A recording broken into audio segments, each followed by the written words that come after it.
Very good morning to one and all present here, and very good morning to our expert, Dr. Prashant Bhave.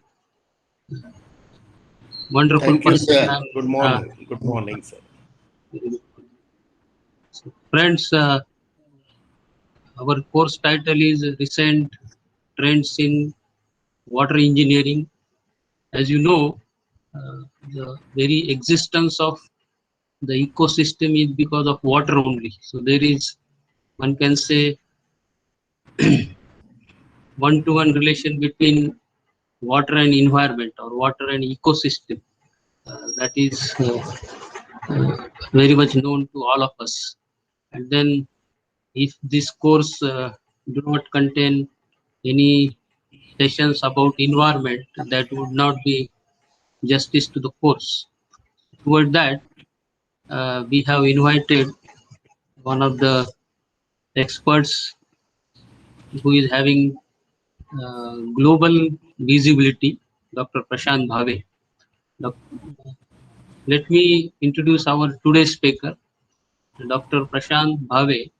He is associate professor and head of the department, civil and engineering department, very prestigious institute, Veer Mata Jijabai Technical Institute, Mumbai. He has done his BE Civil Engineering from Government College of Engineering, Jabalpur. He is almost my batchmate because I also did my graduation around same time. Then he has done his Tech in Environmental Engineering, this VJTI Mumbai. Then uh, a flagship PhD also he is having. He has done PhD in Chemical Engineering, and that too from Institute of Chemical Technology, Prague, Czech Republic. Currently it is in European Union in June 2000. So these are his academic credentials.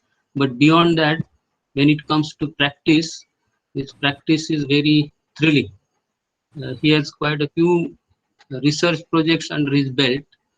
He has done research projects on environment for MMRDA, which is extension of Mumbai BMC, and he is also working on various committees of uh, Bombay Municipal Corporation. His areas of interest are obviously environmental engineering, wastewater, industrial treatment of wastewater, and beyond that, solid waste management also.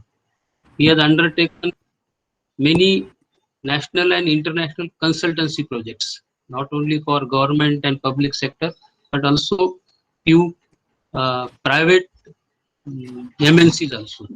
So MIDCs, TC, Tata Consultancies, MSCBs, Morgan USA, these are some of the companies which regularly contact him for consultancies. Okay, so he is having, as I have said, global visibility also. He gets consultancy from Germany, USA as well. Then, as far as his publications are concerned, he has published uh, very nice and good research papers in international and national journals. And he is also partner professor at University of Basel, Switzerland. And the topic is ecological sanitation. Okay.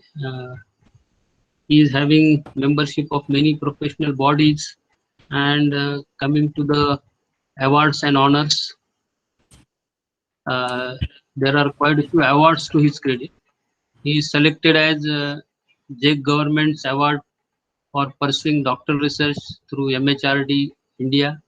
Then he is having Ratan Tata Travel Award for travel to European Union. Then he has also conducted few national seminars. He has also been the member of Institution of Engineers, wherein he has been able to provide some SOPs related to various issues. He has also bagged quite a few best paper awards. To name few, PV Patki Award of Journal of Institute of IWWA, Indian Water Works Association. Currently, he is also editor of this journal, IWWA. He has also authored many, uh, one can say, committee reports. Okay. In fact, he is having a very good record as far as publications is concerned and membership of committee is concerned. But beyond that, I would like to mention here one important thing about him is he is also regular, say, person who appears on national TV as well as regional TVs. He is invited for various environment issue and to talk about this from various news agencies. So he gives his expert's opinion on that. That is one of the things which is very important about him. I remember even in Doordarshan when we were watching black and white TV, that time also few programs were recorded on him. So such is a personality which we are having today for guiding us on water and environment. Okay, I have taken a little bit extra time, Dr. Prashant Bhave sir, but your personality is such thing. So I now request Dr. Bhave sir to begin with his presentation. Thank you, sir. Thank you very much, sir.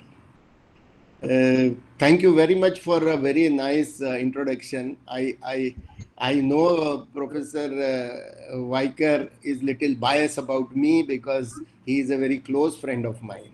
So Professor Vaikar, whenever he is calling me, whether I am prepared or not, I prepare, and I definitely see to it that I will make it to him.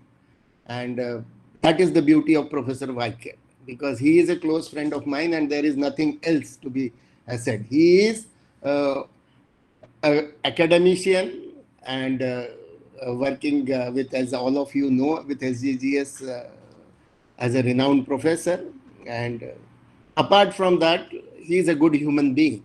And I rank that apart from all our academic qualifications and whatever we little do it in our field or in outside. I would like to first of all share. Also, I would like to thank Aditya, who is working under the guidance of Professor Vaikar, developing himself. So that is also something good. You all need to do that. I am seeing some 25, 28 participants over here. The topic which is given to me, we will have a discussion about it. We will have a small presentation. Whatever time is allowed, allocated to me, I'm going to stick to that. Thank you very much once again, Professor Vaikar and Aditya, for inviting me over here. Let us start with our talk of today. May I, will you please give me the permission? Yes, sir. Yes, sir. Yes, sir. Sure, sir. Yeah. Yeah, please.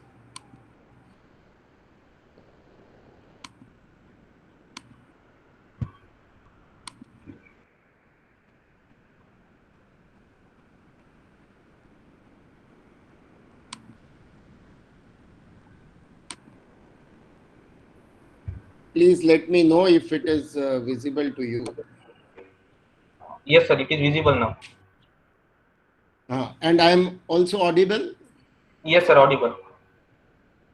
Okay, thank you very much. Okay. I have also started my, I have to start my watch also because time is also very important. Yes. Thank you very much and very good morning. Thank you to the organizer and good morning to all of you, including the organizers. Today, I am given a topic to talk about water quality, and the title of the FDP, which you have attended for all these days, the recent trends in water engineering.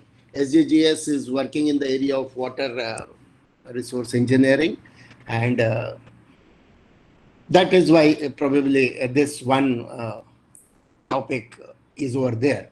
But according to my knowledge, not much is talked about the water quality in the earlier sessions. And The experts have contributed about water quality, water quantity more than the quality. Today's focus of my talk is something about these issues. Don't look at the number of slides. I will contain within the time period. And if something is left, we will leave it. Or if I finish it early, we will have some kind of discussion. Prior to I start, I must discuss something with you that I am seeing some 25, 30 members, those who have joined over here. One thing which I always tell that whenever there are some webinars or such kind of seminars or conferences, all of you attend with different kind of objective to it. As a person who gives nowadays, I talk about these, and sometimes I do attend to these. We must understand that how much time we are giving to such kind of seminars. If you are giving 4 days or 5 days of your life to these, and if you are walking away without taking anything other than the certificate, then I don't think that it serves the purpose. Certificate, yes, you require. You need it nowadays for all your upgradations, wherever you want to put it. That is important, but that should not be the sole aim. Majority of you belong to the community of teachers, academicians, and you need to improve yourself every day, because you are presenting yourself in front of the students, in front of the crowd. You are looked by the society as a learned professional, and society always expects something good and different from you. So please look at all these, whatever sessions you have attended. 1 hour, 1 hour 50 minutes, 1 hour 30 minutes is very important of your time. You could have enjoyed in that time on Saturday if you are attending from 10 o'clock to 12 o'clock. No doubt it is the lockdown period and you may say that we are at home, but at home also you have plenty of the other things to carry out. So when you are giving this, you should take away from the talk and from the earlier talks. That is what I want to say. So I was told by Aditya that there are these many members, 80 or 90 have registered, 50 normally join or 40 normally join. I say out of that only 1/3 they listen to the talks seriously. Otherwise they will put it on and then go away. It goes on. But those 13, 14 or 15, those who are listening to it, they are minded. They are learning the new techniques. They are learning how a expert talks about, or you call it expert or not, but one who is delivering the talk. What are the plus points of the person?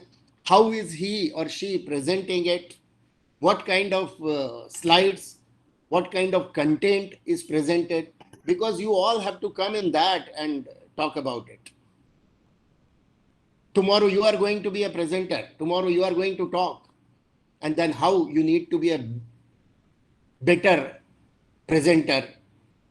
You have to underline that. And with that intention, if you start attending, I bet that you will definitely improve on all these and you will become a good presenter. And you will be sought by the organizers that you come and talk to me.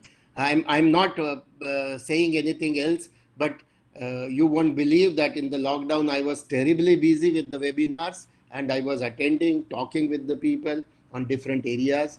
And when I was yesterday preparing about this, the Environment Day is already there and Institute of Engineers has talked about the talk. I have never prepared about it.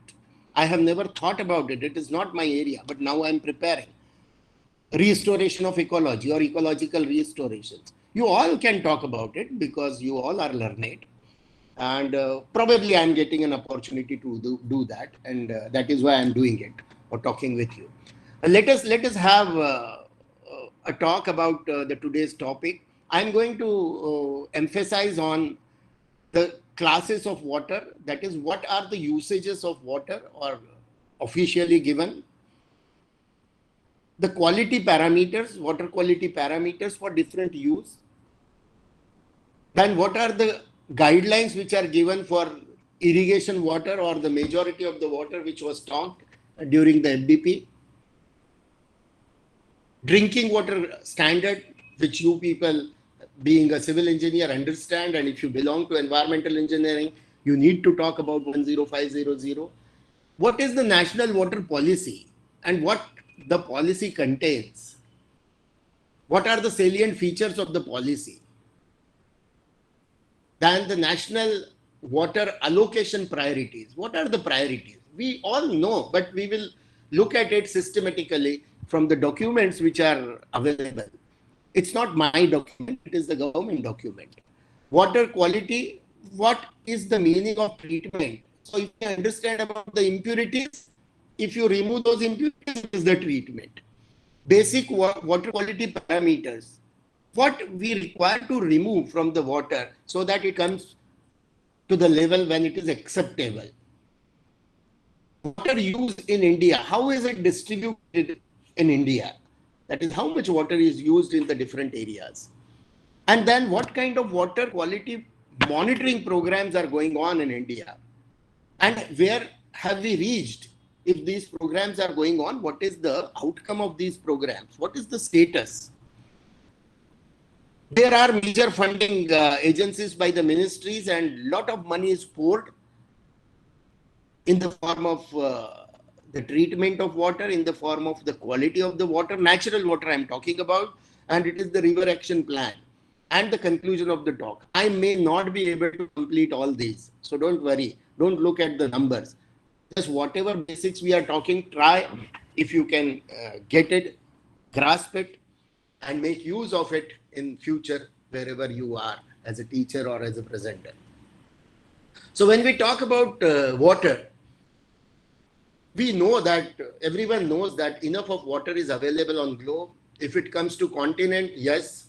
If it comes to the country, yes, water is available or not available, or less water is available. Regions, we talk about Marathwada, we talk about Mumbai.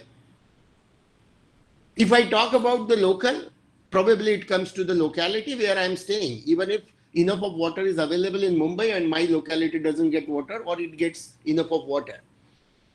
Little fortunate I am, as Professor Vaikar was telling, that I have been moving around the globe and seen the continents. So I have seen literally water on Antarctica, and yes, enough of water is available.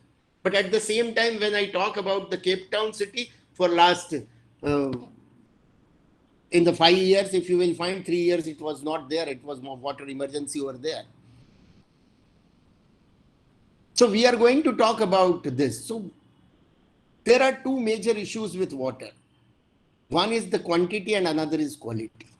So if we talk about quantity of water, enough of water is available, because you will understand it further when I will talk. It is 3/4 of the water which is there. So these two issues are there. And I am going to talk about the quality of water. I am not talking today about the quantity of water. I do talk about quantity, but today's talk is about quality. So quality is, everyone knows that population requires water. Development, it also requires water. Pollution, enough of pollution is there, water pollution is there. And then now we are connecting it at times with the climate. Yes. So let us learn or think about the water quality requirement for the different usages. So when we talk about the different use, the degree of treatment or the degree of purity of water is something which plays an important role. Drinking water, when we say, we require the best of the water when it comes to the quality of water. And the demand of water is a function of how much water is available, how much is required, and that is something which is very much related to the management of water, which you have seen in the earlier talks. But management of quality water is something which is very important. And it is, in my concluding slide, I have written it is more important than the quantity. Because had it been the quantity alone, you should make it quantity of the fresh water or quantity of the water which can be used. If you talk alone about the quantity, then it has got no meaning because we have enough of quantity available. Mumbai is surrounded by sea and it has got enough of water over there. But we bring water from 40 kilometers. Otherwise, at probably 4 kilometers, 6 kilometers, 8 kilometers, you can get enough of water. So everyone knows that what is the difference between these two. But we have to weigh in this respect. So each water use has got a specific quality need. And looking at this, if you talk about the Central Pollution Control Board or the Ministry of Environment and Forest and Climate Change or Climate Control, we call it now, it has designated some basic usages of water. And these are the designated best use which are identified. And if you look at this, the water quality managers, the water quality planners, or the technical professionals like you have to think about the water quality targets and design suitable programs, design suitable techniques, search for such kind of management of water tools which are required. So that what are these designated based usages, we cannot decide upon our goal where we need to go. So designated based usages are, there are categories A, B, C, D, E. And looking at the category, the criteria is also there. So I need to fix my criteria where and which area I decide or put my goal to work upon. And if I know, I need to know what is the end point. So if I am talking about the drinking water source without any kind of treatment, and with a very basic kind of treatment it is to be given, and that is disinfection, then the criteria of that natural water should be that the coliform organism ambient should be less than 50. It means that there is less or minimal kind of contamination in the form of organisms which cause diseases. pH, as we know, 6.5 to 8.5. Everyone knows that it is between 6.5 to 8.5. Do we really understand the meaning of it? Yes, we need to understand that. So if it is, for the majority of the times, the source has got this pH. Dissolved oxygen, another very important criteria, that it needs to be up high. BOD, which is written as 2 mg per liter, 5 day, 20 degree BOD. So these are the qualities of that water. So it has to satisfy on this, and then when it satisfies, we call it that it is a class A kind of water. There are standards which are fixed for the outdoor bathing, taking water to be used for the purpose of swimming, water to be used for taking bath. Why these standards or criteria are there? And if you will find that over there the coliform is 500, dissolved oxygen can go down up to 5 mg per liter, and then BOD is 3 mg per liter. Why? Because till probably, yes, it is not affecting to the human being when the water is coming in contact with the skin. Sometimes ingested also, going inside the human body, but it is not harming us. Water can be used to, this quality water can be assigned this use. Drinking water source after conventional treatment. If water is to be used as a source of water supply, then further this quality which is over there, that 6 to 9 mg per liter of oxygen, yes, you can take that, and in the treatment plant when it passes through various processes, BOD will come down, that is the organic loading which is there, it will organic impurities which are over there. Coliform 5000, you can bring it down by the disinfection to that level. So drinking water quality, drinking water source, I'm saying. So C category is for that. Now propagation of wildlife and fisheries, even for that also, the water quality is fixed. Water quality is assigned something. So if it goes below, the dissolved oxygen goes below 4 mg per liter, it means that the water body is polluted to the extent that even it cannot be used for the wildlife and fisheries. It will go away. So even this criteria is over there. Ammonical that is free ammonia, which is over there. If the nitrogenous compounds, they are in excess, it is going to affect, harm the wildlife. So this is there. For irrigation, for some industrial usages, if it is there, the criteria is fixed over there. So when we talk about the sodium absorption ratio, boron, electrical conductivity, pH, and then if the category, if the designated use is, if it is not fitting into A, B, C, D, E criteria, it's going below that, so we call it as it is not meeting any of the criteria. So these are, this is the source is CPC, so it's available. So once we understand that this is the quality which is required, you can simply have as a part of the research project, as a part of MTech project or under project, you can have any kind of source you can pick up from the area and then assign to your students that carry out this kind of study, and it becomes a very good study.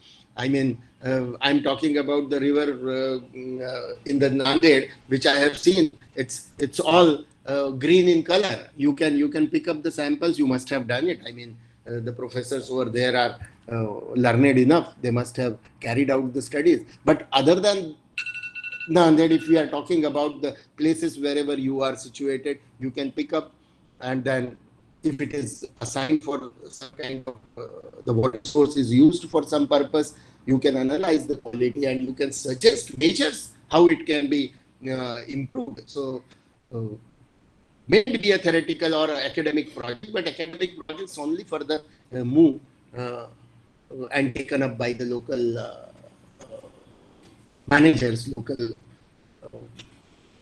municipal corporations, gram panchayats, and you can write the projects and go ahead with this. Now, so that was the designated use. Now there is a color code seen sometimes on the map, and it is related with the quality of water. So quality of water, blue water, green water, white water, grey water, these are the different categories of water which you see on the map. And so this is another designation which is given, from which you can directly understand the quality of water which is available. Now the CPCB has identified water quality requirements, and when we talk about it, the Bureau of Indian Standards has already recommended the water quality parameters for different utilities. And what are these? These are called as the primary water quality criteria. So what are these primary water quality criteria? If you will look at A, B, C, D, E, these are the usages which we talked earlier to this on the slides. A was the best use probably when it is water is going with very little of treatment and it becomes fit, or it is fit for the potable purpose or the human consumption directly. And E was probably the lowest on the scale where maximum treatment was required. So if you will look at these standards, this is official standard given by the government of India. So in the priority order of the quality, dissolved oxygen is one quality which is talked. See, look at this, of 6 mg per liter to 4 mg per liter. Very yesterday, we had a meeting of a committee which is for Mumbai, and it is they have proposed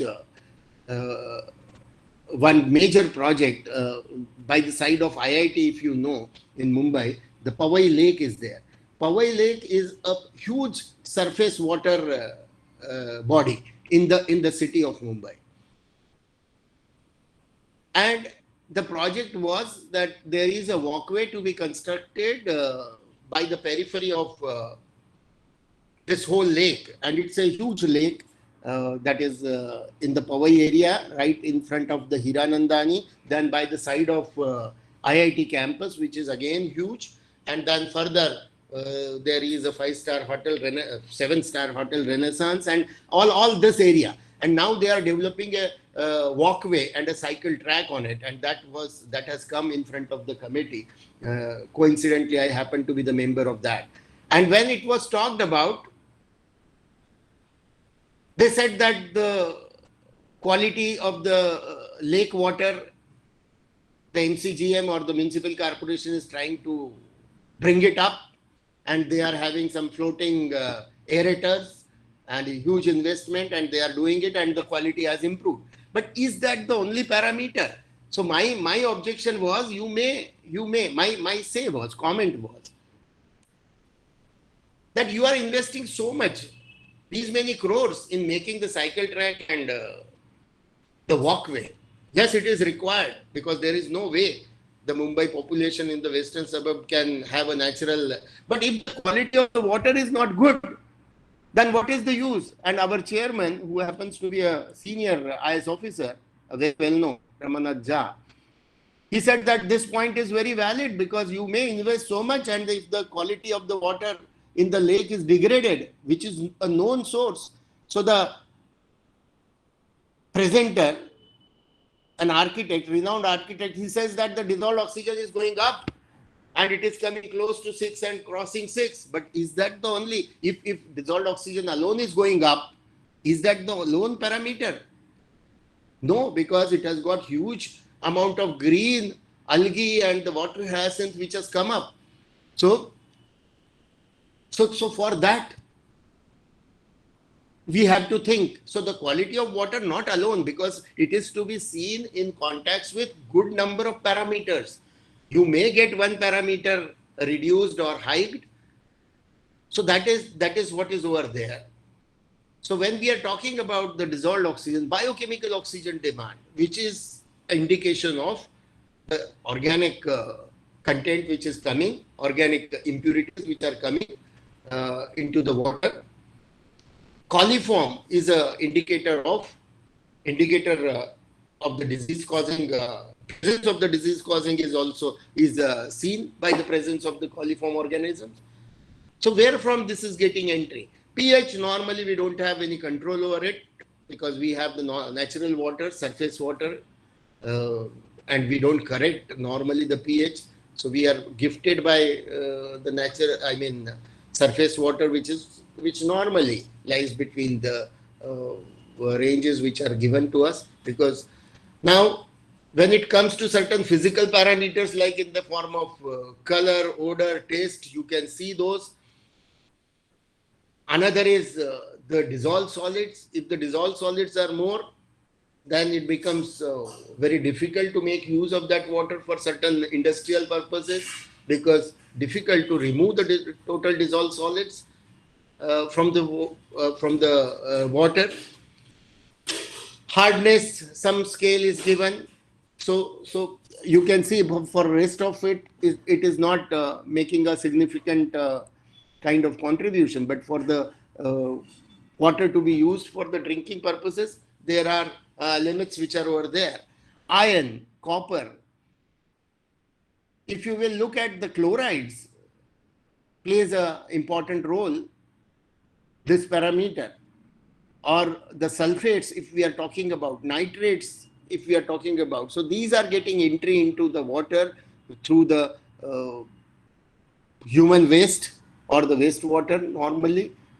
Majority of the sources, if it is within the or close to the city limits, and I'm talking about the river as a flowing source, because it crosses normally through and by the side of the cities nowadays. If we are talking about some toxic substances like mercury, cadmium, selenium, if it is there, then you can see the limit which is given, because it is difficult to get rid of these impurities which are there present in the water. If they are present, then we don't have any system as such to remove these impurities from the water. And it's not MLDs of water, million liters per day. So we don't have any system of removal of these chemicals or these contaminants, which are organic and inorganic, both in both types of impurity. So the best is not to choose or have a source which has got such kind of impurities. Now, this is idealistic a situation. This is a situation when we are talking about the water which is we are choosing. But if you will say that we don't have any water available to us, then whatever is the quality, we have to compromise. But the treatment, if you will think of making this water fit for the purposes which we are seeing here, then it's not going to be economical. Coincidentally, my research topic was on mercury. And if it comes to mercury, I normally talk passionately, because I have done only mercury. So if it is a heavy metal which is found in the ecosystem in the form of mercury, how are you going to remove it? It becomes difficult. So these are the characteristics which we don't want. And it is not that I am saying it, or it is only we are citing it from the book. It is our law which says it's the quality which is defined by the ministry and the government of our country. We understand these are some of the arsenic, cyanide, lead, zinc, and you will see here the numbers depending upon the designated usages, and obviously it is increasing in B and C. You are seeing it. That is 4 times of this quality, because this is tolerable to some extent in B category and C category. But if it comes to cyanide, it is not tolerable, because nobody can tolerate a toxic substance in any kind of water. So whatever is the base minimum allowable, that remains the same. So 0.05, 0.05 and 0.05 is there. But there are substances nowadays, identified and listed in the form of inorganic and organic synthetic chemicals, which has got much lower limit than cyanide. Cyanide, because we all know from the basics of chemistry as we have been taught. But if you will look at the other, like the chromium 6, you will see here has got the same level. But we don't talk about the chromium because it's not that common or heard by us. If we are in Kanpur, if we are talking about tanneries, if you are talking about Dharavi as the area where some kind of I do call it as illegal activities of tanning of leather is going on, then over there some chrome salts are used, and then it takes entry into the system. Through the Mithi River, it is going into the soil. Through the soil, it is going to the underground water sources. So whenever we are talking about the quality, these are the important substances, chemicals, and we need to be aware of it. And individually, if your lab or if your place has got a facility, or if you can develop the facilities, you can have a better research project on this at whichever level you are talking about, undergraduate, postgraduate, or doctoral level. And you need to do that. These are the repetitive kind of work, but very useful to the society, because you are talking about a very important commodity which is called as water. Everyone, every living being requires water, and you are talking about the quality of that water. Nitrogenous compounds taking entry, very important. So this is what is over there. I have talked about the various places or various usages and some of the quality criteria which are required at base level. We may, in the further slides, you may find that we are tapering it down, that if we are talking about only drinking water, then what should be the limit which you all must have seen during your education, during your studies for the engineering, or during your teaching also. Some of you may be teaching the same subject, so they know much better on that scale.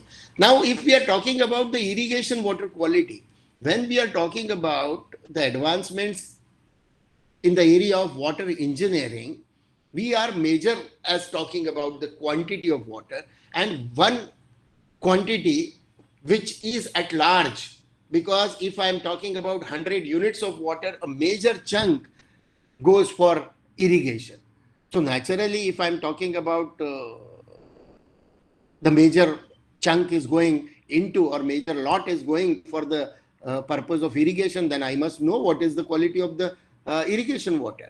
So these are some of the basic parameters for the irrigation water which are required. Sodium, less than 20, it's excellent, and very bad is more than 80. So when we talk about the content of sodium, so it has got to vary between 20 to 80, and there are various tags attached to it. It is good, bad, or very bad. Electrical conductivity is a function of what is present in water, less than 250 or more than 4000. Sodium absorption ratio or residual sodium carbonate ratio. Carbonate bicarbonates are measured by RSC. Now, when I look at the quality of irrigation water, it is like this. Do we have the water of this quality? If I am irrigating in an area which has got a contaminated river flowing by the side, which has got heavy pollution because of the various reasons, and if it's not fitting into this, and I'm making use of a bad quality water, which is at this over here, if I'm talking about this quality, what will happen? I am going to degrade the soil, I am going to degrade the ecosystem over there, and it may not be useful further after a few years of continuous utility or the usages. So I need to provide the water which is over there and which is stocked with this quality of irrigation quality, irrigation water quality. Do we stick to it? I am not. I will not agree with you that we have a very degraded or the degraded quality irrigation water quality, and then its implications are on the ecosystem, and we are suffering from it. In Punjab, with the excessive usage of the fertilizers, what is the condition of water over there? In Tirupur, over there, what has happened because of the textile industry and the use of color, the groundwater table, the groundwater which has got orange color of look, and now despite of good number of programs and good amount of funding which has come to them, they are not able to restore it back to the level. Even if they are planning, they have planned to close down the industries, cottage industries, but is that the solution? So stitch in time saves nine. If you have taken proper care in the beginning, or when it has started, or when you have realized as a government that yes, the water quality is depleting, going down, we have to take measures. We have to be serious about it.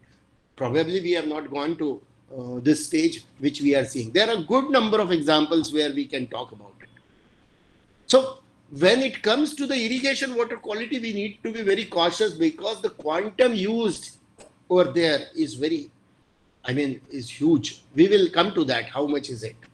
So this was one quality where the quantity of water was maximum. Another is the drinking water specification. Directly from there, I am talking about the drinking water. Why? Because drinking water is something which is concerned to me. I am talking about it because it's directly affecting my health, my family's health, my society's health. So I need to be very cautious. It may not be the quantity.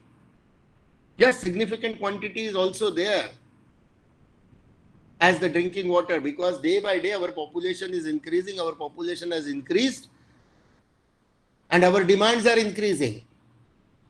Now, are we meeting to those standards? Now, wherever there is a huge scarcity of water, people, they say that, oh, we don't mind, we need water. Who is bothered about the quality of water? I'm telling it to you from my own experience. About 23, 24 years back, when Bangalore Water Supply and Sewerage Board was revamping their water supplies, Australian aid was there. Australian have funded that project. And in the project, there was a very important element that you have to train your engineers, those who are the water or the municipal engineers, on various aspects related with water. Now, the same is the aim of such kind of FDPs. FDP organizing, maybe giving credit to the institution or the faculty members. Yes, they do get the credit. Attending that, you also get the credit. But what is the objective behind it is that let the people get educated with this, understand the impact of this. With the same intention, Australian funding agency, the bank, has said that no, nothing doing, you have to have a module. And they hired us. We 4 people were there on the for the seminar, for the teaching or the training module we had for them. And I am telling it to you from the experience of that. I was conducting water quality session over there. Half day session was with me. Long back, 25 years back. When I said that, they said it, there were executive engineer level people and the assistant engineer level people, more than 50 odd. They said that, sir, we have nothing to do with the quality. I said, what is this? Sir, people in Bangalore are getting water once in 3 days. They say we need water, whatever quantity you can supply. Who is going to look at the quality of water? Yes, maybe if you are not getting water, you understand that the quality is on the last bench or not required. But you are ingesting the water, I am ingesting the water. The same is the condition at places where the scarcity is there. I say I'm not bothered about, I need to get 20 liters, 40 liters, 50 liters or 135 liters, which you see on the paper. But the drinking water quality specifications are very important. And 10500, it talks about physical, chemical, biological, and the toxic substances. All 35 odd parameters are there. Do we carry out all these tests? No. Mumbai Municipal Corporation is supposed to carry out the test for all these toxic parameters which are over there. They are not doing it in their laboratory. They ask us that, will you please do it? Says, no, we cannot do it. But some routine parameters we are doing it. This is our probably requirement today. And we satisfy to those and we say that, okay, water is good. And mind it, Mumbai's water quality is one of the best qualities. Quantity is also very good.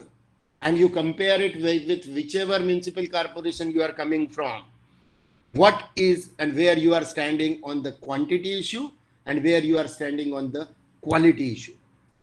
It's not merely on the paper which we are talking about. These are very serious or the serious parameters to be taken by the professionals. So we talk about these objectionable, agreeable, disagreeable, taste, it is agreeable, unobjectionable, odor, if there is a smell. So these are the only qualitative parameters, rest all are quantitative parameters. Hardness, 300, 600. Iron, chloride, residual free chlorine or residual chlorine, which is over there. What is the implication of chlorine, which is over there? If the chlorine is added to water and at the treatment plant, and if it is added in excess, if the dose is not properly monitored, and if there is an inorganic impurity which is over there, the inorganic impurity reacts with chlorine and gives rise to the THMs. And these THMs are the carcinogenic compounds. It causes cancer. Use of chlorine is banned in many of the developed countries. They say that we don't use chlorine as a disinfectant. We don't have any alternative because it is the cheapest and the best way I am saying it, to make use of chlorine. So these are the essential characteristics which we need to certify or design a treatment plant. So we have to have minimum these characteristics to come into the water, because it is to be used for the purpose of drinking. How many times are we meeting to that? Are we? Check it. Desirable characteristics when it comes to what we require is the dissolved solids. If you are talking about the dissolved solids, it's very difficult to remove dissolved solids. It is 500 and 2000. If you want to remove dissolved solids, you need to have the membrane filters. And the cost of it is very high. There are two examples I will give you. In this week only, there was a meeting because the Mumbai is coming up with the wastewater treatment plants. 7 zones are there, and for all these 7 zones, wastewater treatment plants are coming up. And the quantity of water which is to be treated is 3,600 MLDs, and it is distributed over all these 6 or 7 plants. So one may ask, there is no treatment plant for the wastewater today? No, we don't have. We have, but 30 to 40% of the water is treated. How much? To what extent? Primary, preliminary. That's all. Not even proper secondary treatment is there. Then where is this water going? It's all going into the water sources, surface water. Coincidentally, Mumbai has got sea, but what are you doing with the water or the quality of the sea water? Because the whole of the ecosystem is dependent on it. You are letting all the wastewater which is treated, partially treated or untreated, into the huge water body sea. Yes, you put it 3.2 kilometers in the sea, but 3.2 kilometers putting it into the sea, is it not coming back to you? It is coming back to the shores. It is getting mixed over there. And is it only one day? It is all for 365 days. And is it few liters or few kiloliters? It's in million liters per day, because Mumbai's water supply is 4,500 odd million liters per day. It gets less than 3,800 million liters per day. So 80%, 90% of it is turning as the wastewater, and it is all going into the sea. Now, if it has got dissolved solids higher than this, it is crossing that permissible limit. Then how do you remove it? You remove. It's a costly treatment which is there. Now I am telling it to you that day before, in the last week only,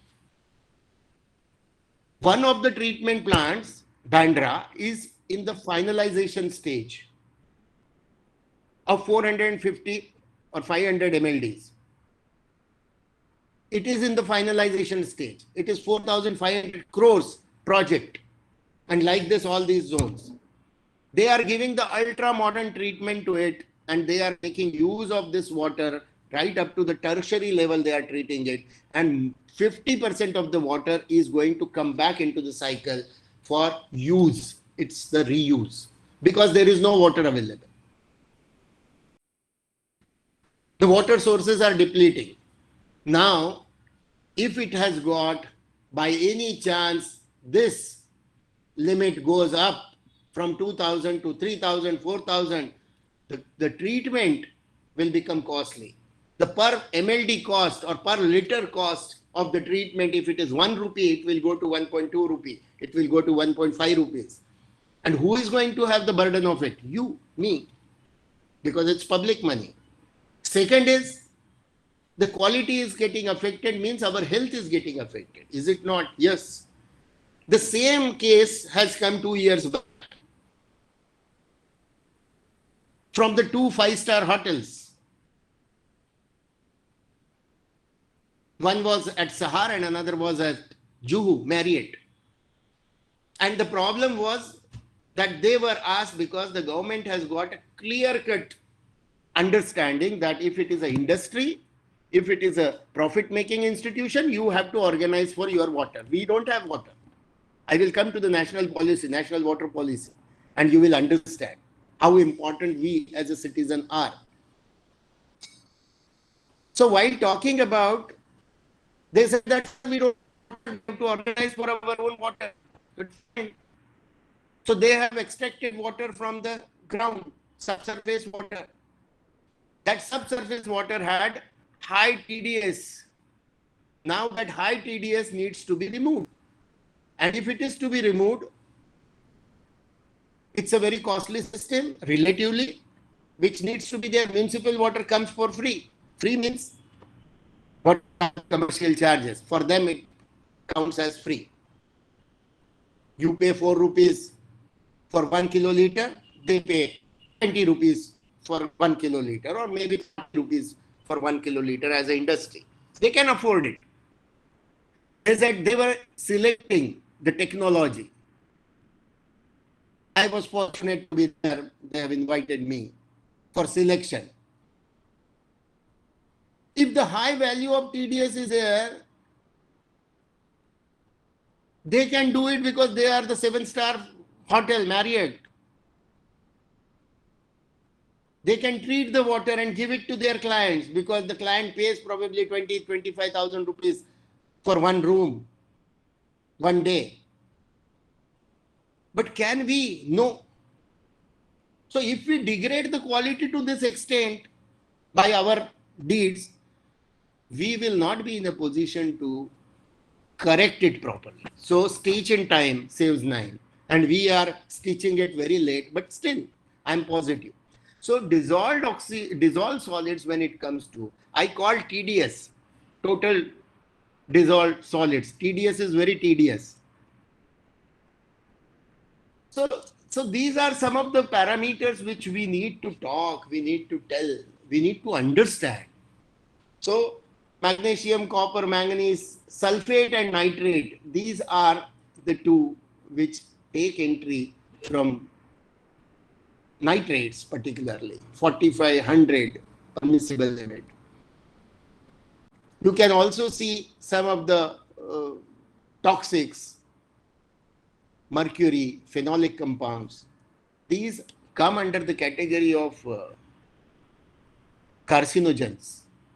If it is there and if it is not taken properly, if it is not cleared properly, then it becomes a health hazard. We know? Probably we don't know at many places what is the status. So these are the standards which we teach it to our students.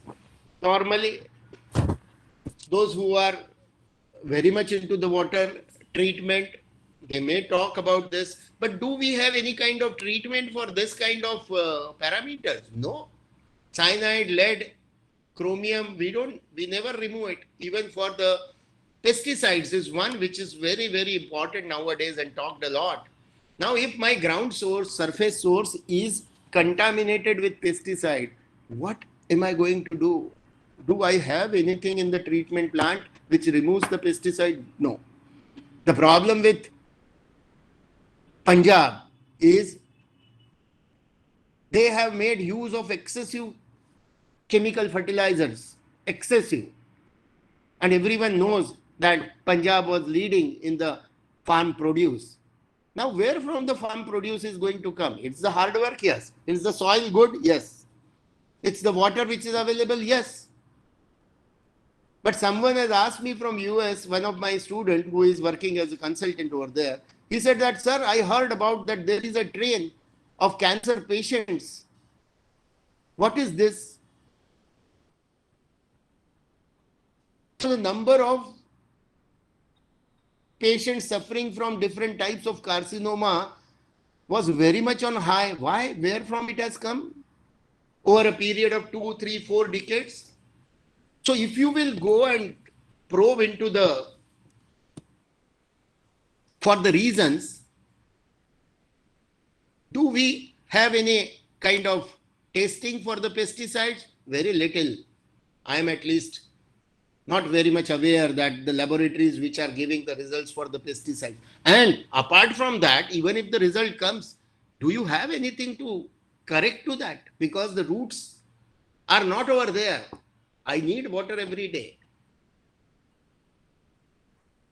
There are places where the incidences of chemicals getting entry into the water are there. I'm talking about the water source. I'm talking about ABCDE grade, A grade water. In Mumbai, we had a call from the neighboring district, from the neighboring place, close to Kalyan, there is Ambivali, and there is a intake well. From this intake well, the water is taken and it goes to, part of it goes to Thana, Timgar, where it is treated. So it's a source. And what was the call for? That suddenly there was green color seen in the water. So it was all green. They said that what has happened suddenly, from where that green color has come? Green color I'm talking. I'm not talking about the green algae.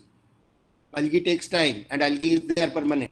Suddenly a patch, and it was all covered by the media, because media is always after this kind of things, and obviously good or bad, whatever it is. And then what is the reason from where it has got? So do you think that suddenly the water will change the color? No, it is some kind of industrial intrusion, industrial water intrusion which has come. Where? To the source of water supply. And that too for the cities which has got enough of technology and the treatment plants and whatnot you call it, good on the revenue.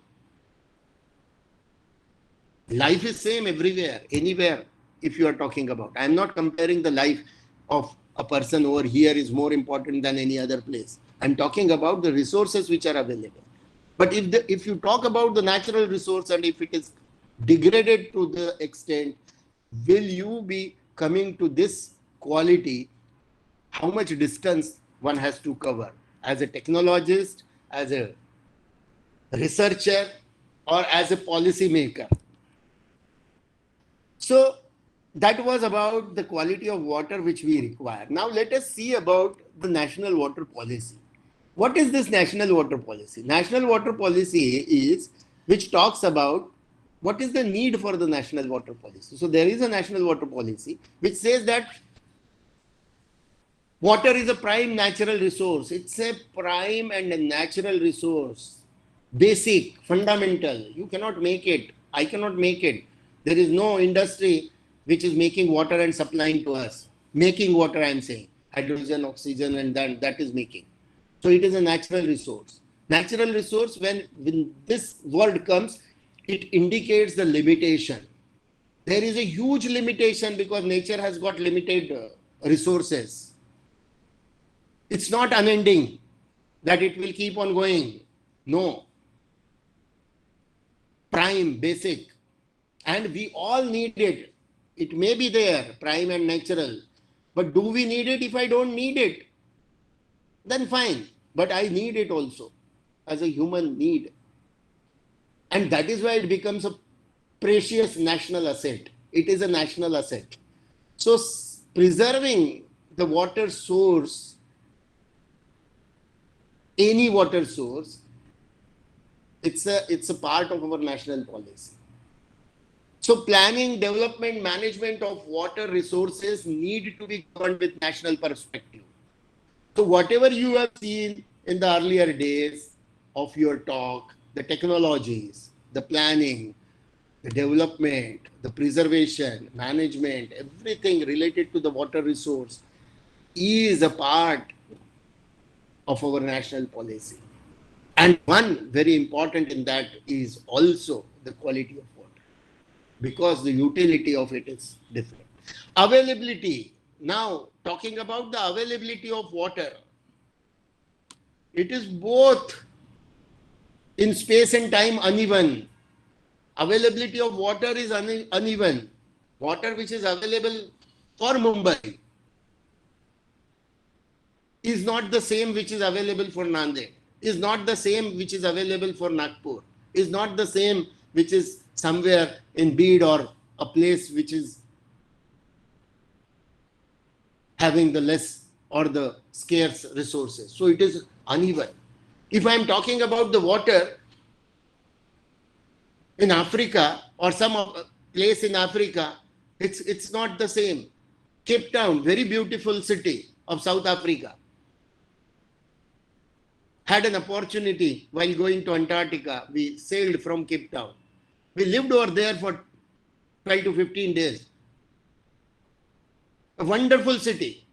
I cannot imagine that there was an emergency. Military was called for water because there was no rainfall for 3 consecutive years. No water remained in the water sources. And they said that now this much of water is water rationing. Can you imagine a huge city going without water? What must have happened? So this is the unevenness geographically. Globally, I'm talking. And if you talk about locally, Maharashtra, same unevenness is there. I don't need to give you the examples. You all are learned. You can find out. And you know. Time. Yes. 2019 there is water and 2020 there is no water. 2017 there is no water. This is the unevenness of the availability of water. And why this kind of unavailability, why this kind of availability is becoming uneven? There are a good number of reasons we don't need to discuss over here. And when such things are there, you need to have a policy. There is always a fight which is going on. Water from Nashik is going to Aurangabad. Then people are shouting. They say, no. And is it going to Pakistan? No, it is not going to Pakistan. If it is going to Pakistan, you fight for it. It is the same state where it is going. Maharashtra and Maharashtra. My relatives are there over there. But I stay in Nashik. I'll say that no. Shouldn't go to them. It's our water. So if this is the state, this is the thinking, you don't need a policy. Yes, we need a national policy. So with this intention it has come.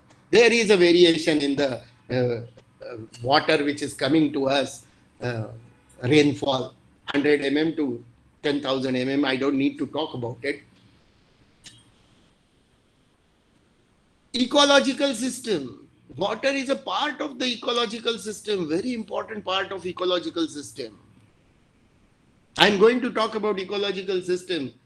So I'm thinking, I'm preparing for it for 5th of June. Next Saturday, again, I'm talking on ecological system. So water is an integral part of it. And then, if it is, we have to talk about the fresh water. We have to talk about the environment for sustaining because we all are dependent on it. And that is why it's called as the there is a call for the national policy, national water policy. And it is, n number of times it is said that water is scarce and precious national resource. And that is why the national policy has come. Now, after the national policy, they also said that there needs to be a priority. Yes, we need to have a priority. Why? Because if the priority is not there, we will make use of it. If I am powerful, I'll make use of it for my purpose. I don't need to name those. I am on maybe a very small but public platform. So they say that water allocation, planning and operation of the system water allocation priorities have come. And what are these priorities? The priorities talk about drinking water is the first and the foremost need. Irrigation is another. These two only I talked. I have not talked about the other waters. So quantity wise and quality wise, both have got distances. Irrigation, drinking water. We have seen. Then hydropower, ecology, agro industries, and all whatnot. So the priorities at times can be modified, can be added. Now, if you say that I have in my particular state water enough available for irrigation, but the neighboring state doesn't have even water to drink, then the government can take a decision and tell that no, nothing doing. Irrigation is the second priority. First priority is the drinking water. Divert this water. And this is what is happening. The dams which are over there, their water goes first for supply as the drinking water. So the first priority is that, and this priority has come depending upon the requirement. Now, this is about the water quality. And then when it comes to the water quality, we need to have certain basics to be learned. So, if someone comes over there, now the legislation is very strong, at least on paper, and now it is implemented also, that you don't have any right, we don't have any right to spoil the quality of the water. And if someone does it as an industrialist, someone does it as a municipal corporation, then needs to pay for it. So polluter pays is the principle behind the legislation related to the water quality laws. You are not allowed to spoil the quality of water. This is a basic or a fundamental, which is followed for environmental legislations. We need to teach to our students the environmental legislation, because when you go out and practice as a professional, what comes forward is how do you practice? What is the law to which you have to abide with? And what is the requirement of the law? And to meet those standards, to come to those, what kind of technology is going to be suitable? So how do you satisfy to those? Because these are the things which a graduate, a postgraduate, or a professional has to reply when he or she is in the field. So surface groundwater should be regular, should be undertaken for improvement in the water quality. This statement has got a practical implication that if you have talked so much about the quality, and if you are talking about water and quality, then how do we understand where we are standing? So these two, as a part of the national program, national monitoring program, the quality of the surface water is monitored in India. These are the programs to which the department, various departments, they are spending good amount of money, good amount of funding is available in such kind of monitoring programs. And these programs do exist about the water quality. Maybe now it will be available in the public domain that this is the quality of the river water. The people are stressing upon it. Like the air quality, water quality also will be available, and let the people know what is the quality of the water in a particular river. May it be Godavari, or may it be river Ganga, or may it be river Yamuna. So that is over there. Now one very little one slide which is over there, which talks about, is the purification of water or the treatment of water new? No. We, particularly in India and even outside also, because we always relate, 2,500 years back we knew what is the meaning of water purification or the water treatment. Water treatment is the right word. Purification is not the technical word which we use. So what is it? So if you will look at it, 550 AD, 2,500 years back, it was said it is written in our scriptures, which talks about what is it? Heat the water, solar heating, yes. Aeration, yes. Aerate the water. So add oxygen to it. Quenching of water with fire heated stones. The meaning of it is if you will quench it with the temperature or with the gold or silver, what will happen? The impurities which are there in the form of biological are going to go away. When you will pass it through the sand, what will happen? Some of the impurities which are in the floating form will go away. Now, these kind of treatments were suggested even in the past and people were doing it. You all are aware of it.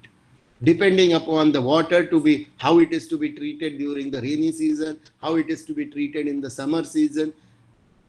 So this was already there. So we have only developed these philosophies, or the present sciences which is talking about is talking on, based on this. We have searched and found out some new ways by which we can do it economically, technically, more efficiently, and that is what is developed over here.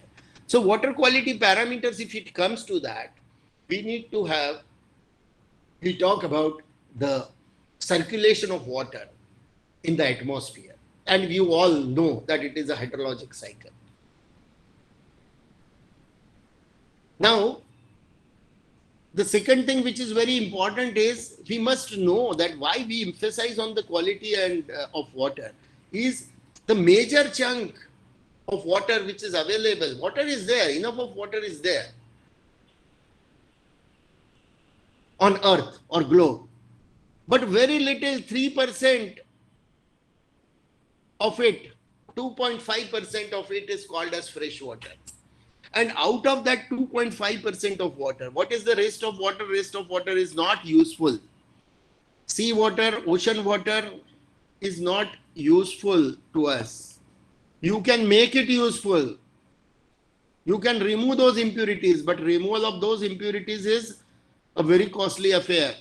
At least as on today, we do talk about desalination. There are major desalination plants available.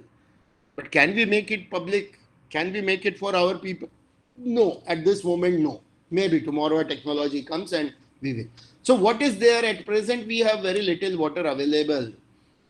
A fraction of 3% is available as the fresh water. Why fraction? Because out of this 3%, the major is on the poles in the form of ice, icebergs. Coincidentally, in the last week, I had a talk on the iceberg because there was some iceberg broken, and then one of the local channel, TV channel, they have asked for it. That what is this? What is this happening? So out of this 3%, the major chunk, more than 90% is in the form of polar ice, fresh water I'm talking about. A major fraction is in the form of fossil water, which is available more than 500 meters below the ground. And these waters are not feasible or cannot be used for our purposes. And that is why fresh water becomes a furthermore valuable asset. Water is there, good water is there, but can you bring it from Antarctica, South Pole, Dakshin Dhruva? Cape Town was the nearest place, land. So people, they say that bring an iceberg, pull the iceberg from Antarctica. And if one iceberg comes, Himakhand comes to Cape Town water will be restored. But is it feasible? Is it possible? No, it is not possible because the distance is 3,500 nautical miles. We sailed for 35 days from Cape Town, sailed. It's a very rough and very bad kind of sea. I don't want to talk about Antarctica over here. I'm telling about the fresh water. Is it available? Yes, huge quantities available. 4,320 square kilometer iceberg was broken in the last week from the Antarctic Peninsula. And it was sailing in the sea over there. Listen to that clip on ABP Mazar. So it's a big, 7 times bigger than Mumbai's area. Pull that. No, it is not possible. Fossil water. अरे 500 metre खाली 1,500 फूट. We don't have that capacity. Some countries, one country has done it. So what I want to say is the world's water distribution is very, very, very difficult when it comes to talk about the fresh water. And that is why we always talk that whatever is available to you, preserve it. Think about the quality. Manage and maintain the quality of it. Don't destroy further. If you will destroy it further, it will become difficult. म्हणजे रोग जो आहे तुम्हाला कळतोय आणि तुम्ही काळजी घेतली नाही. I'm sorry, I'm talking in Marathi. Some of you may not be understanding. Some of you may be understanding. Why you are bringing it from first stage to second stage to third stage. Furthermore, it will not be treatable. In Corona, they used to say that initial stage, catch it. People, they used to say, no, it will be good. We are home quarantine. And then when it becomes serious, that mild has gone to moderate turns into the serious condition. Then even if you have everything available, best of the hospital, best of the facilities, best of the physicians available, cannot do anything because the degradation has gone to that extent. Same way, if we are degrading the quality of water, if we are not understanding the quality, it's going to reach to that. Furthermore, it will be difficult to treat. For any purpose, any usage, it will not be fit for irrigation. It will not be fit for drinking. I'm exaggerating the picture. Don't take it. It will not be available to you tomorrow. I mean, in the next 20 years or 30 years. But definitely, everyone is going to suffer if we are not going to pay attention to it. If we are talking about the qualities, the temperature, color, these are in detail. I don't want to talk these qualities in detail over here. Because if you are interested, you will go for it, you will study, and you will try to find out what is the meaning of it. If you ask me, probably I will be able to answer to those. So these are some of the qualities, or you can call it as the impurities which are added to water at different levels, and it makes water unfit or less fit for the purpose. Odor, turbidity, these are the two which also cause and turn it as the impurity. Relatively easier to remove the turbidity, relatively easier to reduce the odor, relatively I am telling. Electrical conductivity, why this is caused, that we have to see. And if it is caused because of the presence of some inorganic substances, then we need to remove those species, ionic species which are over there, which are causing the electrical conductivity. But we understand it using these parameters or understanding these parameters, the quality. Obviously, the chemical properties which are over there, we had enough of, the basic talk about it. This is what we talk about, the parameter in the form of its position on the acidic scale or alkaline scale. I will skip these some of the quality slides, and we will have some other kind of discussion if it is permitted.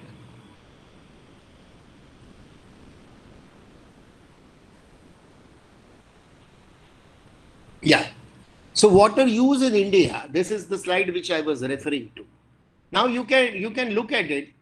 See, our requirement over here for the irrigation is 85.33%. This is the 2000 data. And it's a government data. It's not mine. And over here for the domestic is 6.62. So percentage wise quantity allocation, if you will look at it for the domestic, it is much, much lower than as it is required for the irrigation. But if you will talk and compare about the quality of water required, then the highest quality for the domestic and the least in the sector of A, B, C, D, E, you will find that it is required for the irrigation. But still, it requires certain parameters to be satisfied, which call it as the essential. The rest of the sectors you can find here are the secondary sectors, but required for the economic growth, required for the growth, and these are the industrial sectors, energy sectors, but major are these two. So this is, so whenever you plan for a study, whenever you study, concentrate on these areas and you will find that good number of works in these areas. I don't know whether it is a proportionate to that, the sector which we have, but good amount of scope is there to plan a study or research in the area of irrigation and domestic. Now, National Water Quality Monitoring Program. Do we have now, when enough of emphasis we are giving on the quality, then is there any program? Yes, there is a program which was initiated. So it's not that we are only talking about the water quality as an academician or as a some kind of policy maker or helping the policy makers. So yes, it was initiated in 78. And what is it talking about? It says that there are 120 stations on 10 river basins. So major river basins are covered and monitoring stations are planned, marked, and continuous monitoring is going on. Now, whether it is going on and it is delivering the data or not, so that is different. But yes, the government had not only, they are doing it for years now, decades. And what kind of monitoring they are doing? They are having the quarterly, monthly, and half-yearly kind of monitoring. Now, it is across all the states and the union territories. Monitoring network covers 189 rivers, 53 lakes, 4 tanks, ponds. So major water bodies are covered under this monitoring program. And now what is this monitoring program doing? The monitoring program is carrying out the analysis on these parameters, 9 core parameters. And these core parameters are the same which we have talked earlier, essential parameters, DO, BOD, nitrite, nitrate, coliform, and the fecal coliform. And some of the, like if it is half-yearly basis, if a sample is collected, or a yearly basis it is collected, then it is analyzed even for the toxic metals and the pesticides also. So the national laboratories, they carry out such kind of monitoring program. So Government of India or the ministry which is observing or keeping a track of the water, they are keeping a track of the quality of water as a part of the program seriously. But still you see that the quality of the river water or the surface water is degrading, is not up to the mark. Now, if this is there, then there comes a big question mark. That this question mark says, is this monitoring program working properly? Are they doing the monitoring seriously? Then I don't have any comment on it. You are there, you can draw the comment, you can draw the conclusion. But yes, in order to have a seriousness about the monitoring the quality of the water in these monitoring stations, or then now everyone is emphasizing that let it be continuous monitoring, which is already there, and let this data come in the public domain. Let public understand that what is the quality of water. Like for the Mumbai, we have some network of air monitoring stations. Right? It keeps on airing the data of the parameters related with the air quality, whatever are there, AAQ. So the same way, or maybe it is there, if it has come, I'm not aware.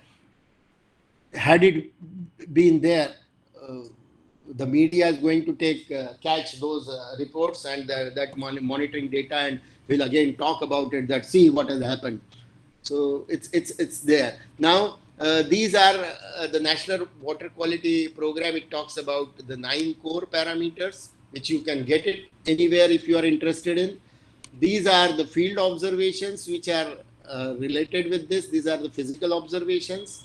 Then the general parameters are also there, which are covered as a part of, may not be the routine daily program or daily monitoring or monthly monitoring, maybe over a period of time, but this is required. Trace metals are also there. So everything down the line is covered. Pesticides are also covered under this. So it's not that it is not a part of the monitoring. It is.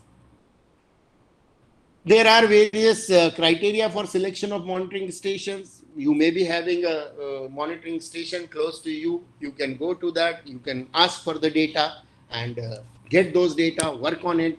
It will be there. You can study that data, draw the conclusions, and publish that. So that is something which, as an academician, one can do it. So it's there. If you have a lake or a reservoir, you may find this also. For groundwater also, the departments, they collect the data and they have enough of data available with them. What are the problems with the monitoring program, the limitation? This is one which is very important, which we must understand and try to give solutions if asked for us to you. Coincidentally, I don't want to tell it again and again, but why I am connecting it, because there is a Nadi Samvardhan Board in Maharashtra Shashan, river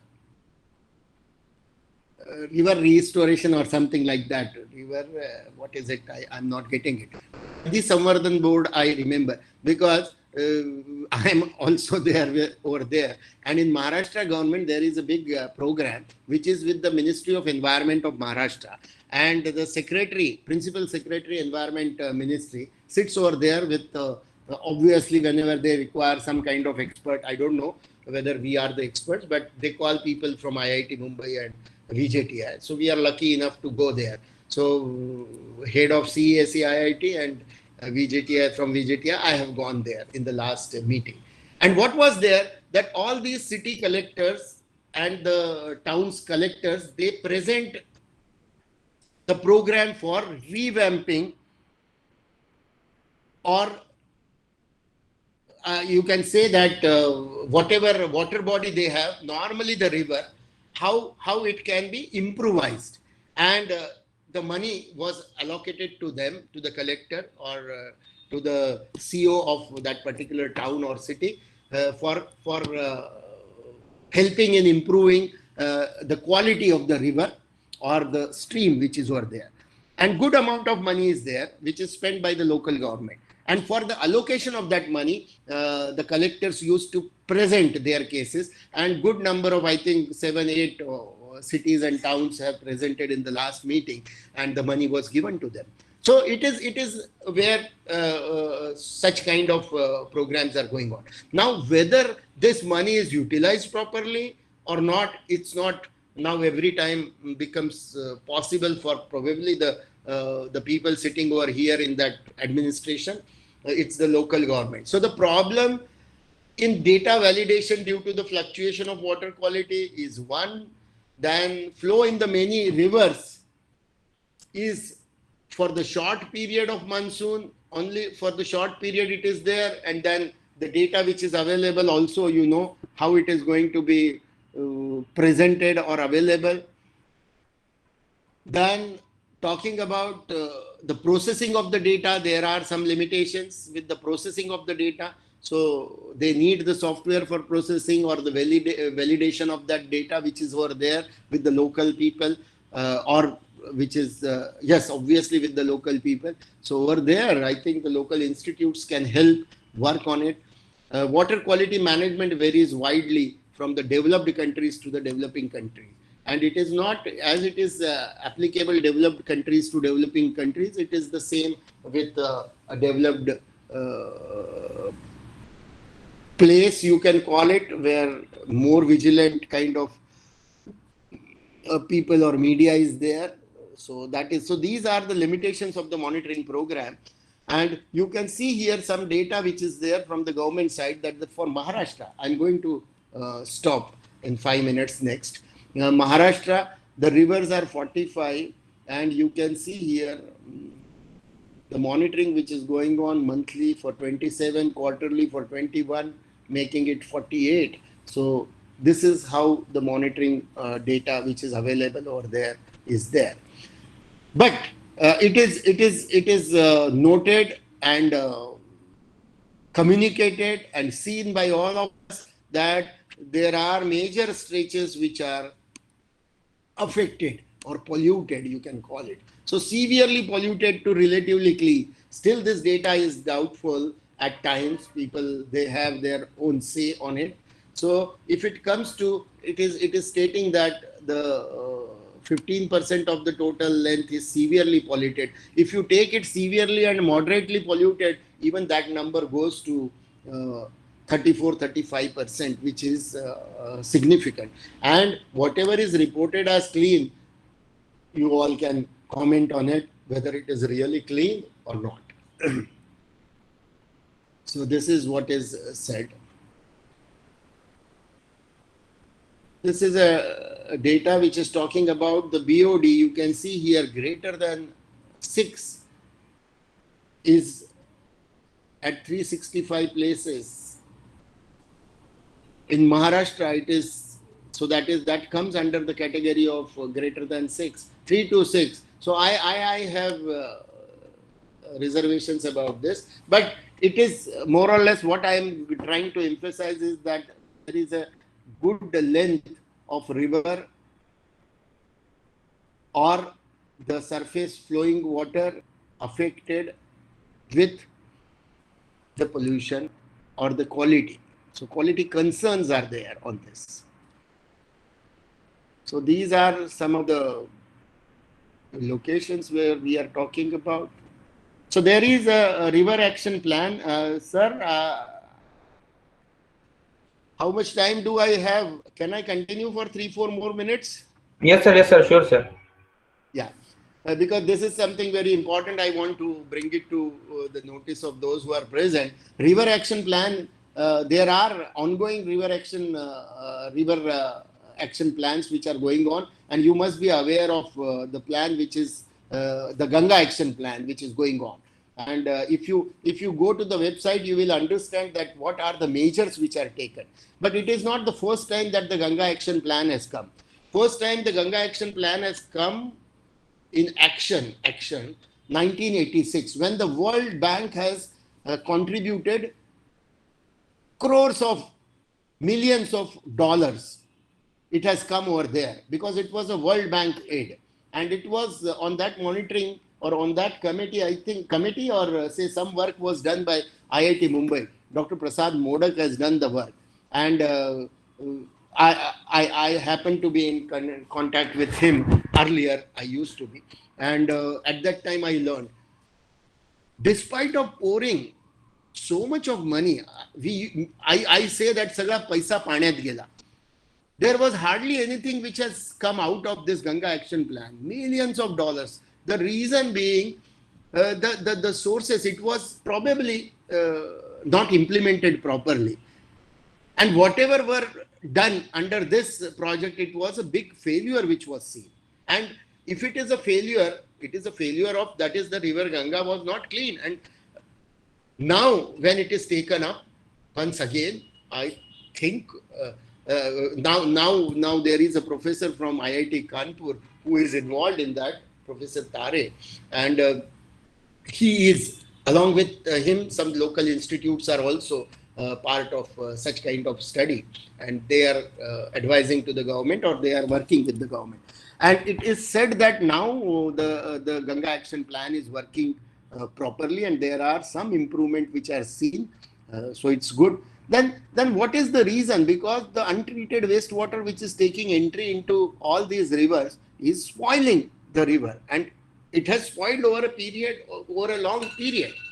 So the present Ganga Action Plan which is going on is working good. It is said you can also monitor such kind of programs. You can understand at least what are the parameters which are taken as which tells the health of the river, like the BOD and SS, which used to be there in the earlier also and this also. So take up such kind of program wherever it is possible. But such kind of river rejuvenation program which was done for river Sabarmati is to be appreciated. I have seen the river Sabarmati for last three decades minimum, 35 years. 35 years back, the river Sabarmati in Ahmedabad used to be a nala. It used to be a huge sewer flowing through the city of Ahmedabad, because the wastewater used to flow through that. And now if you will look at the river Sabarmati, it looks like a huge water body. It is there, they call it as the waterfront only. And it has got good water which is stored over there. It's not the water which is polluted at large, I am talking about, because they have worked on it seriously. And then whenever it comes to look at the river action plans, it is shown as one of the models. And if you happen to look at this river Sabarmati as a river, and if you get the photographs of the earlier river Sabarmati, you compare it and you will find that yes, it is possible that one can improve if they have a will, political will or whatever will you call it, then it's possible to control the degradation of the river.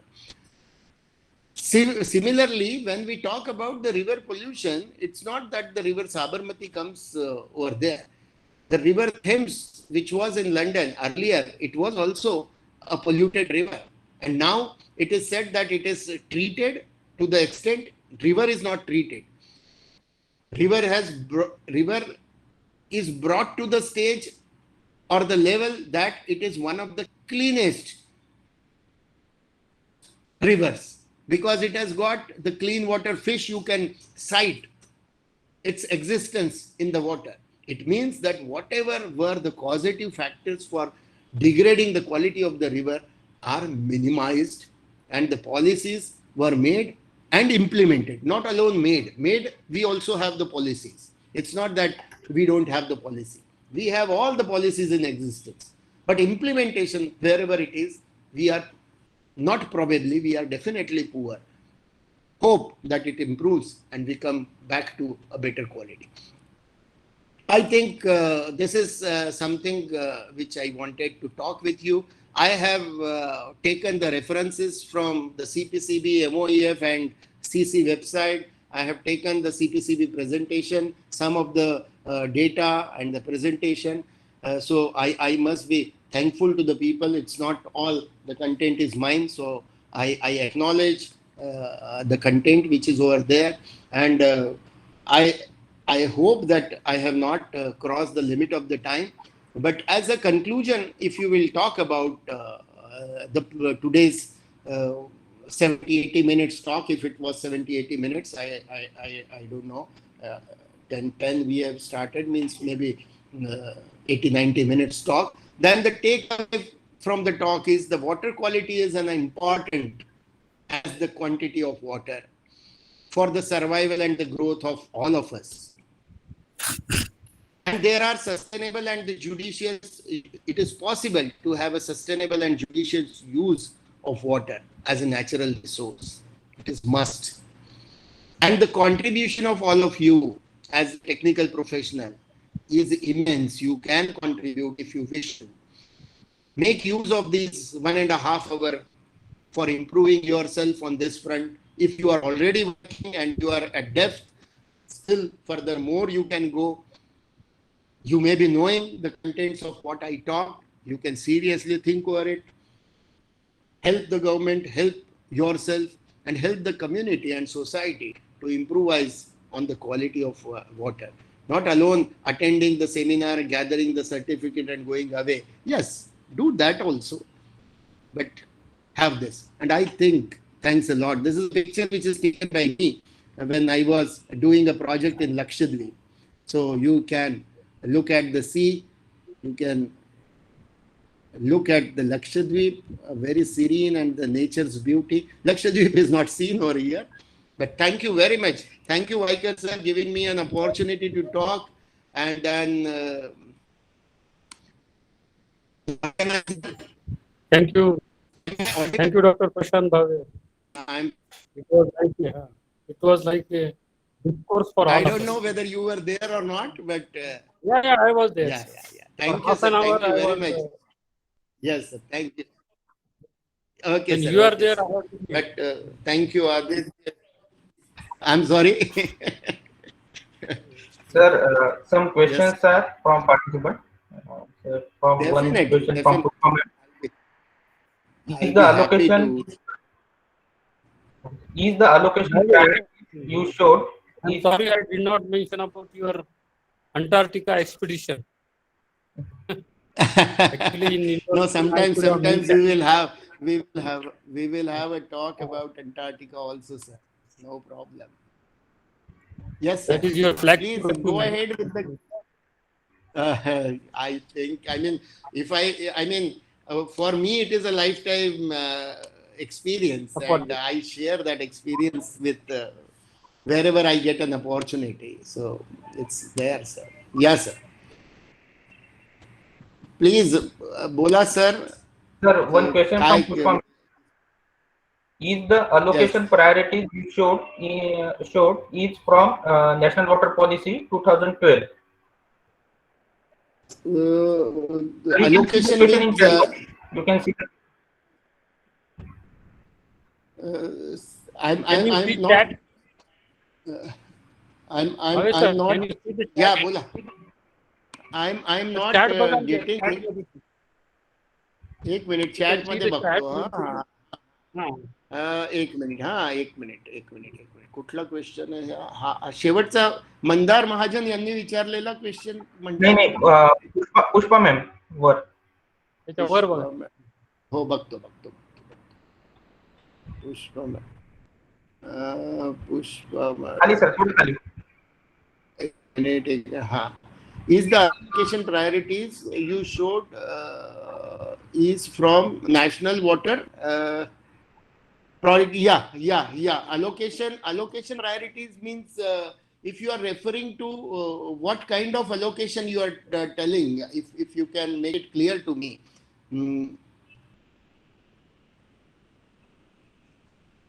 Allocation means you are talking about the funding. Please madam, please. No, water allocation, like the priority is first priority is for the drinking water, drinking and domestic. So I was just checking the very first national water policy of 1987. The priority was little different. Navigation was given priority to industrial and other uses. And later on in 2002 and 12, the order is like different. Industries comes first and then navigation and then the other uses. So I was just wondering, I didn't realize this before. Prior to I saw your information, so that's where I got little confused, and that's why I just wanted to confirm.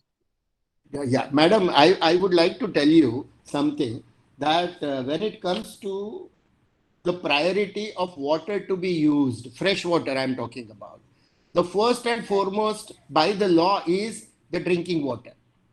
Yes. No, nothing can replace to the drinking water. It is the right which is given, fundamental right which is given in the constitution to every citizen, that he or she should get the water of quality, obviously, of course, with quantity. And then when this is fulfilled, next is the food produce for that. And then industry and all other things come later when all these needs are fulfilled. So this is the fundamental right. So obviously when it comes to talk about, some kind of allocation, sometimes it may be little more looking at the local needs or at that time's need. That, but this allocation, if it comes to the funding, it is a different this thing. But these are the first and the foremost things. So first of all, it needs to be satisfied, and then further it is to be given. I know some of the examples which I don't want to quote here. Then when in one of the cities of Maharashtra, water was not available to the public, and one industry was getting water for making beers. So if you will say that how it has happened, so it's different. So, but when it comes to talk as a policy, the policies are very clear. How it is implemented and how it is turned down sometimes is different. I hope Yes, that sir. Thank you very much. Thank you very much. I replied to your question. I hope. Yes, sir. Yes, sir. Thank you very much. Yes. Sir, good morning, sir. Bola. Yes, please. I am Pathan from Devgiri College, Aurangabad. Currently, I am working on one of the research paper, that is the impact of urbanization on the water quality. Okay, sir. So it is difficult for me to correlate urbanization and the water quality parameters. I have been done the current 12 water quality parameters in the laboratory. So what do you suggest to me to correlate this parameter and urbanization? If your parameters which you have chosen are the basic parameters like BOD, if you are talking about, okay, very fundamental parameter if you are talking about, and if you are finding that the water bodies which you have chosen or the samples which you are doing it, and over there, if suppose these parameters are way above whatever is the limit or the standard, you can simply say that it is because of the urbanization and not treated. If it is not going, if it is after the treatment, if you are talking about, then the effect of treatment you can talk. But otherwise, it is the effect of the growth or urbanization. But if you are talking about, if you have to talk about the effect of urbanization, you have to take the quantity also you have to consider quantity also in that, and then you can cite the impact very well. Because without the quantity, if you only talk about the parameter that it has gone up or down or whatever it is, then it will be little difficult. What kind of parameters you are doing it? 12 parameters means what is it? Does it contain any toxic in it? Yes, sir. Nearby there is a industrializations. So okay. Yes, sir. Yes. So if it is a very specific kind of heavy metal you are determining, and if there is an industry which is making a plating over there, and if you find in the wastewater that kind of heavy metal or the metal content, you can simply, I mean, it is clear that it is not coming from the wastewater from the community, because community nowhere generates the heavy metals, and industry and particular type of industry is one contributor. So this is this kind of conclusion can be very easily drawn, but that needs to get, that specific parameter needs to be connected with the local industrial belt and the type of industries which are existing over there. And yes, it is an effect of urbanization or the industrial growth. You can say that. Thank you so much, sir. Okay. Ji, sir. Sir, if one you question have anything, you can. Mandar Mahajan, sir. Please. Can you please? Achha, Mandar Mahajan, barobar. In Mumbai, it has been observed that untreated wastewater being used on adjacent railway tracks for irrigation. Why any restriction have not been imposed on them? Yeah, there are so many such kind of activities. This is the one which you could see or witness. You are right that why there is no ban. see, the ban can be from two sides. One is then, you see, you are aware that such kind of vegetables are coming into the market. Who are the buyers? We are the buyers. No, we have to put a ban by ourselves. The thing is that over there, it is that particular piece or the stretch is given to the people, those who are needy. And they are supposed to grow something which will not have direct impact of this wastewater. If you are growing over there something which is called as probably which is consumed raw, then obviously it is going to, because it is visibly seen. But ban is coming from both the sides. If there is a ban, then probably you are depriving the people, and people will have probably a jhopadpatti over there, and they will start claiming the place from railways. They say that we are at least asking you to do something. But there are crops which can be grown on the sewage farming. I'm not promoting that the sewage farming is to be done.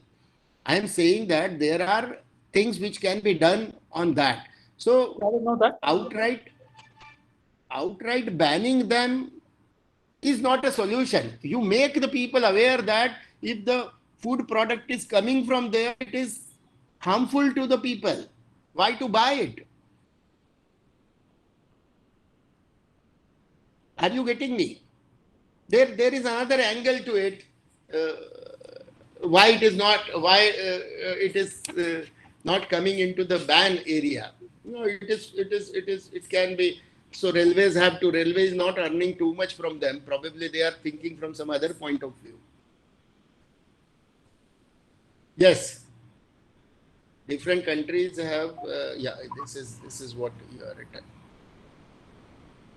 Wherever it is possible, the government is trying to ban, but it is implemented or not, that is different.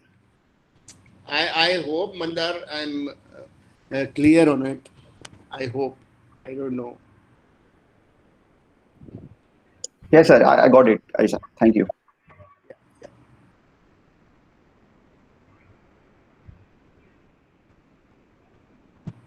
So if questions are over, it is time to say thank you to sir. Aditya? Thank you, sir. Yes, sir. Thank you, sir. The lecture was very informative. We are grateful for the time and effort you took to share your work. Thanks for accepting our invitation. Thank you. Thank you, sir. Thank you very much. Okay, all the best to everyone. Keep safe. Thank you very much, Bhavesh sir. Thank you, sir. It was a nice Pleasure. discourse. Okay. Pleasure, sir. Coming to you.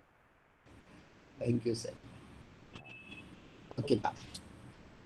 Thank you, sir. Have a nice day. Participants, we will meet at 1 p.m. for next.